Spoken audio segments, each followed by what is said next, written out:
Claude Prague au Batiforce, soyez bienvenue à la communauté des vendeurs, notre rendez-vous quotidien.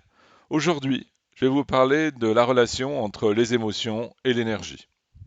Deux points extrêmement importants, alors plus importants même qu'il n'y paraît pour nous, la communauté des vendeurs, puisque nous savons tous toutes les émotions et l'importance des émotions que nous vivons face à un client. Et j'allais même dire que nous vivons avant d'aller voir le client.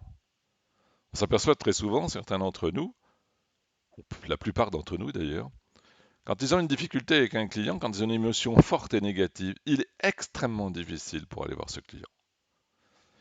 Et que dès l'instant où je n'ai pas réglé cette histoire d'émotion avec moi-même, je ne suis pas capable d'avoir un bel entretien.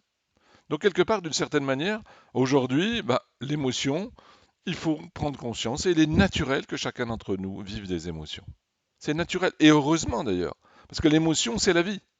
Et qu'aujourd'hui, on s'aperçoit que dans une relation quelle qu'elle soit, elle doit être en grande partie basée sur l'émotion. Je fais vivre quelque chose à l'autre ou je ne fais pas vivre quelque chose à l'autre. Et donc si je ne fais pas vivre quelque chose à l'autre, une expérience avec l'autre, qu'est-ce qui va se produire? Je serai comme tous ces vendeurs qui n'ont que des éléments, deux éléments sur lesquels travailler, à peu près leur produit, mais surtout et principalement le prix.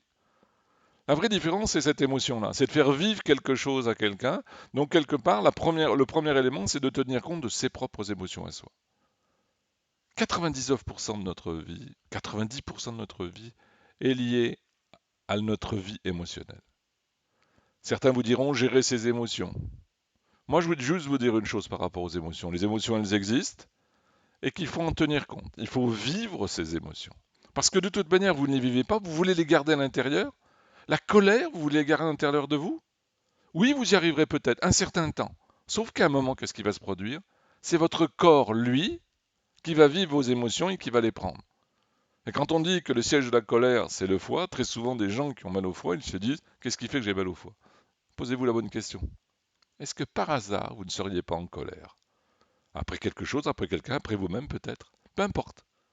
Mais l'émotion a de toute manière un retissement et un lien très très fort avec notre corps et notre santé. Donc vous voyez, vivre ces émotions, faire vivre ces émotions, les écouter, tenir compte de ce qu'elles nous disent, tenir compte de ces images-là, c'est d'une certaine manière se mettre dans une position qui va nous permettre la réussite et la satisfaction personnelle. Et plus vous aurez une émotion qui sera joyeuse, plus effectivement votre communication avec l'autre sera joyeuse, il va y avoir une synergie, il va se passer quelque chose entre vous et eux. C'est ça qui est important. Notre client aujourd'hui, quand il rencontre un vendeur, il en a marre de ces vendeurs. Non, il veut vivre un moment chargé d'émotions. Et il faut qu'il le vive. Et il faut que vous lui fassiez vivre. Et plus vous allez vivre des émotions avec lui, plus le sujet principal, ce ne sera pas uniquement le prix, ce sera le moment qu'il est en train de vivre avec vous. Et ce moment-là, il a un prix pour le coup. Et vous changerez complètement votre registre. Ça, c'est le premier élément que je voulais vous évoquer dans ce film. Maintenant, je vais vous parler d'énergie, parce qu'effectivement, il y a une vraie corrélation entre les émotions et l'énergie. Si effectivement je mets mon énergie sur ce qui ne va pas, effectivement, ça n'ira pas. Et là, j'ai fait mon choix. Donc le phénomène énergétique, il est aussi extrêmement important. Il faut comprendre une chose, nous sommes un maillon énergétique entre ce qui se passe dans le ciel, les énergies du ciel cosmique, et celles qui sont dans le sol. Et quelque part, nous sommes des liens énergétiques. Il y a une énergie qui passe en nous. Et puis, il y a notre énergie personnelle qui est en nous et qui nous attire. Et ça aussi, c'est un élément important. C'est un élément important parce que je dois maîtriser et utiliser mon énergie. L'énergie, elle n'est pas multiple. Je ne sais pas mettre de l'énergie un peu partout. C'est pas possible. J'aimerais bien. Je voudrais bien faire un peu ça, un peu ça, un peu ça. Non, je ne sais pas faire. Je ne sais pas, donc je dois concentrer mon énergie sur ce qui est important pour moi. Et plus je vais concentrer mon énergie sur ce qui est important pour moi, plus ça va marcher. Pareil dans une vente.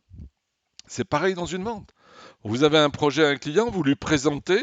Dans votre projet, il y aura des choses positives dans votre offre, parce que vous avez bien compris ce qu'il voulait vous dire. Et puis il y a aussi des choses limitantes dans l'offre. Ça veut dire que d'une certaine manière, il n'y aura pas que des éléments positifs. Il y aura forcément des éléments qui vous seront moins favorables. Ça s'appelle des objections très souvent. Et qu'est-ce qu'on fait quand on a une objection? On met toute notre énergie sur le traitement de l'objection. Et comme je mets toute mon énergie sur le traitement de l'objection, je n'ai plus d'énergie pour me concentrer sur ce qui plaît à mon client, sur ce qui lui donne envie de faire du business avec moi. Voyez, le transfert d'énergie, eh bien, fait qu'effectivement, je mets toute mon énergie sur un truc qui va être négatif. Et certaines fois, certaines objections, j'ai aucune solution. J'ai aucune solution. Donc, vous voyez, quelque part. Et pourtant, très souvent, ces objections-là, dans ce qui plaît à votre client, ça doit et ça compensera largement ce qui ne lui plaît pas. Je n'ai pas dit pour autant qu'il ne fallait pas traiter les objections. C'est pas ce que je dis. Je dis juste une chose, c'est qu'il ne faut pas donner aux objections plus de valeur qu'elles n'en ont. Il faut les traiter, mais posément, et en ayant toujours en tête les éléments positifs de ce que vous voulez faire. Vous voyez, on voit bien ce phénomène. Je mets l'énergie sur le positif, je me mets dans le succès. Je consacre mon énergie sur le négatif. Là, effectivement, j'aurai les résultats attendus. Et notre vie est faite de ça. Quand j'ai une émotion négative, dès l'instant où j'ai une émotion négative, ben effectivement, mon énergie, je vais la mettre là. Si je mets mon énergie là, c'est mort. Et chacun d'entre nous, et notre vie quotidienne est identique. Moi, le premier. Quand j'ai une difficulté, le jour où je mets mon énergie sur cette difficulté, sur les problèmes qui existent, eh bien, vous verrez ce qui va se produire. Ça ne marchera pas. C'est pareil dans la vie de tous les jours. Si vous mettez votre énergie, dès l'instant où vous mettez sur l'énergie sur ce que vous les aimez chez l'autre, qui vit avec vous, tout se passera bien. Si un jour vous consacrez votre énergie sur les difficultés, ce qui ne vous plaît pas chez l'autre, qu'est-ce qui se produira? Il y aura un jour rupture. Encore une fois, l'émotion est un élément extrêmement fort. Soyez positif, envoyez du positif et prenez bien conscience que votre énergie, elle n'est pas multiple. Consacrez votre énergie sur ce qui est important pour vous, sur ce qui va être important sur l'autre.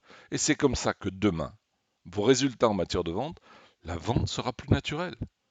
Voyez comment ces phénomènes d'émotion à vivre, ces phénomènes d'énergie à se concentrer dessus, voyez comment en travaillant sur des choses différentes, vous allez pouvoir accentuer votre performance commerciale. Je vous souhaite à tous une belle journée et à demain.